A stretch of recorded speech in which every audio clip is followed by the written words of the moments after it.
안녕하십니까. 암호화폐 정보를 전달해드리는 닥터 비트맨입니다. 주말의 시작 토요일도 슬슬 마무리되고 있습니다. 어떻게 오늘 하루 잘 보내셨나요?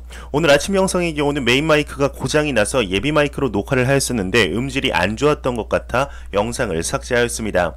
오늘 아침에 다루었던 내용과 더불어 추가적으로 내용을 다뤄보려고 하는데요. 오늘 남은 시간도 잘 마무리하시길 바라면서 토요일의 마무리는 과연 어떠한 소식들이 반겨주게 될지 한번 보도록 하겠습니다.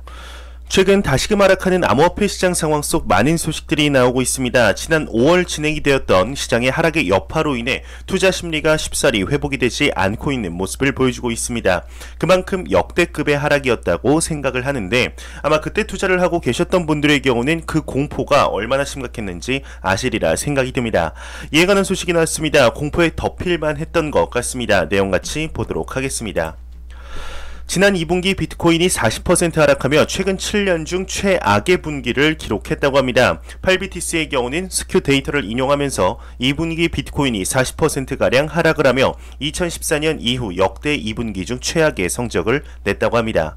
1분기의 비트코인의 경우는 102%가 상승을 하며 지난 7년 동안 모든 1분기 중 최고의 상승률을 기록했다고 하는데 일부 평론가의 경우는 우리는 지금 전례 없는 시장 사이클을 겪고 있다. 과거의 경험은 이제 더 이상 주요하지 않을 수 있다 진단을 했다고 합니다.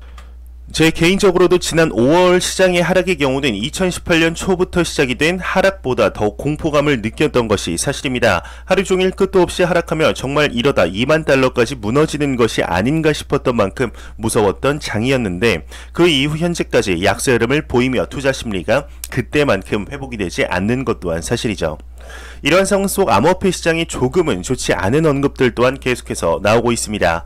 비트코인의 두 번째 불마켓이 진행 중이라 이야기를 한 인물이 있었습니다. 바로 애널리스트 플랜 B인데요.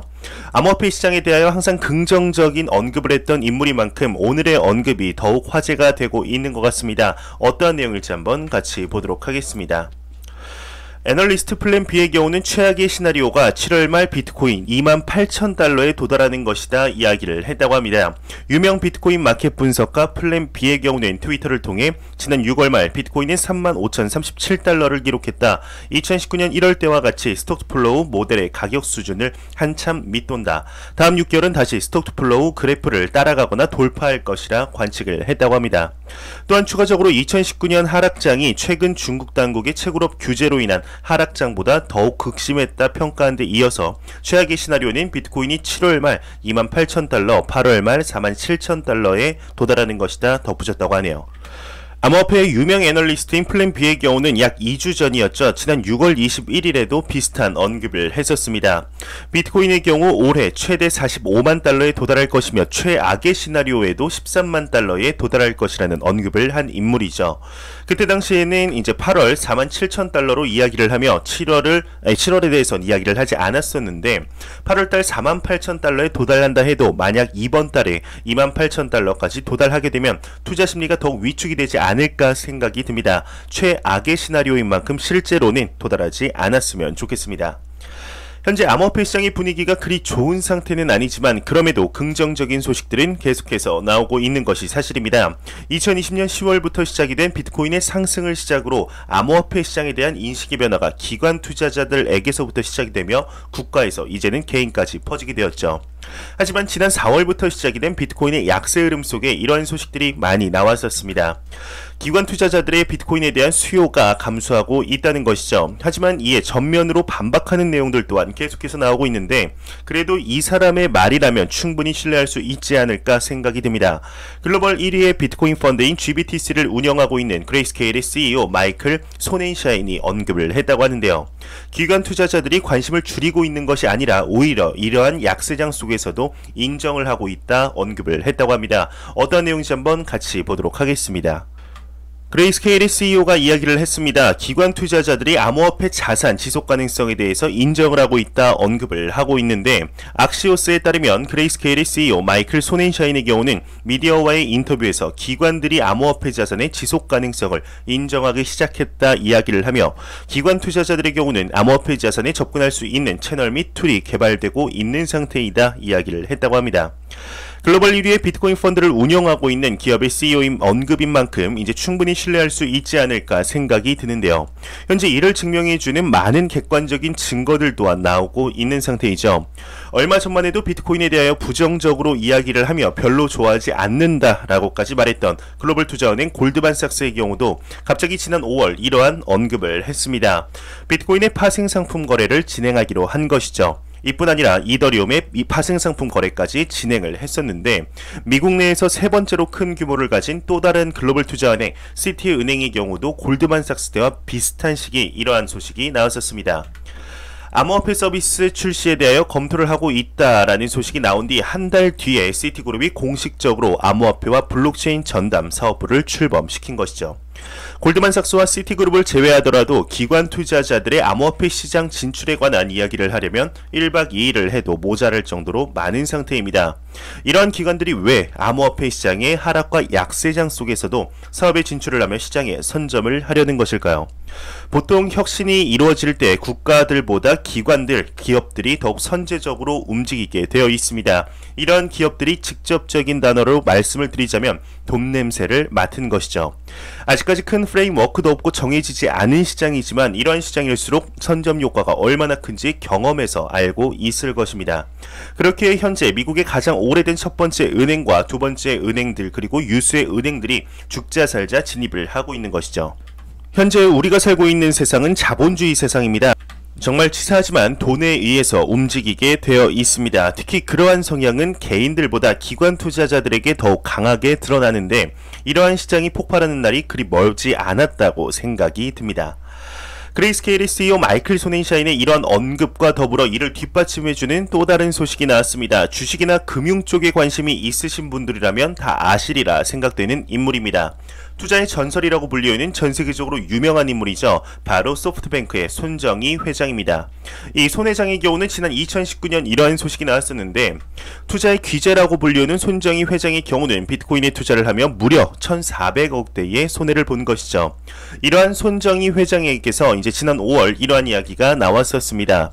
비트코인에 투자가 열려있다 언급을 한 것인데 이때 당시 비트코인에 대하여 투자할 생각이 있냐는 질문에 비트코인의 투자 가치에 대해 논의는 여러 차례 이루어졌다. 비트코인이 과연 가치가 있는 대상인지 버블인지 모르겠다.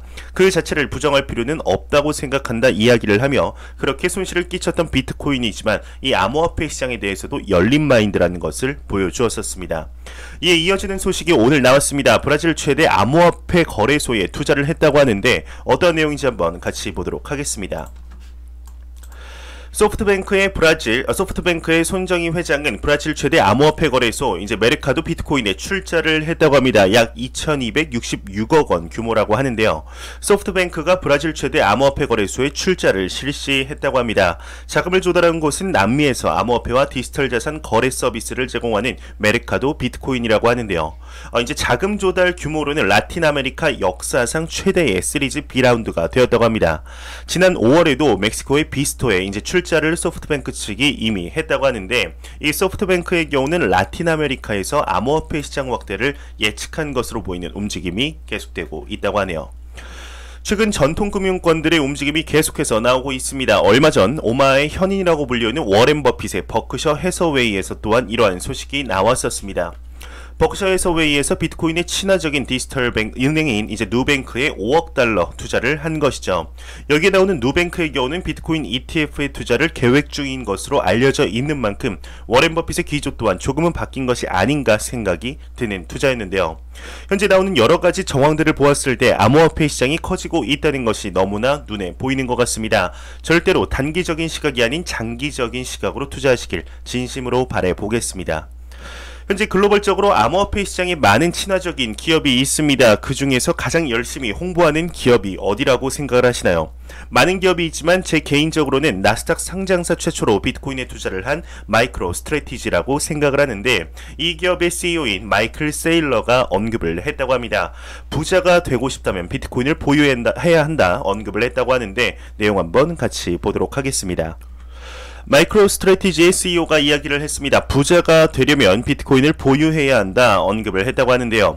암호화폐 전문 미디어 AMB 크립토에 따르면 뉴욕 증시 상장사 마이크로 스트래티지의 CEO 마이클 세일러의 경우는 최근 한 인터뷰를 통해 부자가 되고 싶다면 비트코인과 같은 고품질 자산을 보유해야 한다 이야기를 했다고 합니다. 이와 관련하여 비트코인은 1800년대 맨해튼과 같다. 만약 당시에 맨해튼을 소유하고 있다면 그 땅을 단기적으로 다시 팔 것인가? 나에게 비트코인은 10억 달러의 금전적 에너지라는 개념이다. 사이버 맨해튼에 있는 한 블럭의 부동산을 구입한 것과 같다. 비트코인은 빅테크가 가진 모든 것을 보유하고 있지만 기업이 아니며 제품의 위험도 없다. 보다 글로벌하며 제품 자체가 단순하다 이야기를 했다고 합니다. 우리나라로 치면은 1970년대 강남 땅을 비유한 것과 비슷한 이야기일 것 같습니다. 마이클 세일러의 경우는 비트코인의 현재 가격이 아닌 내재 가치에 집중하여 이 시장을 장기적인 관점으로 보라는 메시지를 강력하게 전달하고 있는 것 같습니다. 현재 이러한 상황 속 글로벌 중앙은행들의 장이라고 불리우는 국제기관 BIS에서 한 보고서가 나왔습니다. 조금 재미있는 내용인 것 같은데 교육 수준이 높을수록 암호화폐에 대한 보유 가능성이 커진다고 합니다. 이러한 내용이 애널리스트가 아닌 국제결제은행에서 나와서 더욱 흥미로운 것 같습니다. 내용 한번 같이 보도록 하겠습니다. 국제결제은행인 BIS에서 한 보고서가 나왔습니다. 교육 수준이 높을수록 암호화폐 보유 가능성이 커진다 이야기를 했다고 하는데 전세계 중앙은행들을 대표하는 국제결제은행의 경우 보고서에서 암호화폐는 법정 통화나 규제금융의 대안이 아닌 틈새를 노린 디지털 투기 프로젝트라고 밝혔다고 합니다. 뭔가 흐름이 좀 이상하게 흘러들어가는 것 같은데 한번 내용 조금 더 보도록 하겠습니다. 코인데스크에 따르면 BIS의 경우는 보고서에서 미국 내 암호화폐 투자는 주류 금융업계에 대한 불신 때문이 아니라 수익을 추구하기 위한 행위라고 설명을 했다고 하는데 이건 너무나 맞는 말이죠. 그러면서 교육 수준이 높을수록 암호화폐 보유 가능성이 높아진다 덧붙였다고 합니다. 교육기간이 1년씩 늘 때마다 금융시장 참여도가 2% 증가한다는 조사 결과가 있는데 암호화폐 시장 또한 이와 마찬가지라고 보고 있다고 합니다. 또한 흥미롭게도 리플 XRP와 이더리움의 보유자들의 교육 수준이 이제 가장 높으며 라이트코인의 보유자들의 교육 수준이 가장 낮은 것으로 조사가 되었다고 합니다. 추가적으로 XRP와 이더리움, 스텔라룸엔 홀더들이 가장 부유한 암호화폐 보유자일 가능성이 높다고 설명을 했는데 현재 제 영상을 보시는 대부분의 분들이 리플 XRP를 보유하신 분들이 많으시리라 생각이 듭니다. 모두 가장 교육 수준이 높은 분들이시기에 자긍심을 가져도 좋을 것 같습니다. 이런 보고서가 나왔다는 게 참 재미있는 것 같네요. 최근 글로벌적으로 암호화폐 시장에 대한 관심도가 증가함에 따라 우리나라에서 또한 소식들이 많이 나오고 있습니다. 오늘은 우리나라의 4대 암호화폐 거래소 중 하나인 코빗에서 소식이 나왔습니다. 현재 수많은 거래소에서 암호화폐에 대한 상장 폐지가 이루어지고 있는 상황 속 코빗의 경우는 유일하게 상장 폐지 관련된 내용이 나오지 않았던 거래소입니다. 이에 소식이 나왔습니다. 앞으로도 대규모 상장 폐지 관련하여 계획이 없다고 밝혔는데 내용 한번 같이 보도록 하겠습니다. 암호화폐 거래소 코빗의 경우는 앞으로도 대규모 상장 폐지 계획이 없다 이야기를 했다고 합니다. 아시아투데이에 따르면 국내 암호화폐 거래소 코빗의 경우는 앞으로도 대규모 상장 폐지에 대한 계획이 없다고 밝혔습니다. 코빗의 관계자는 타 거래소 대비 상장된 코인이 비교적 적은 편이며 상장 폐지나 유의 종목 지정을 고려하는 바가 없다 설명을 했다고 합니다.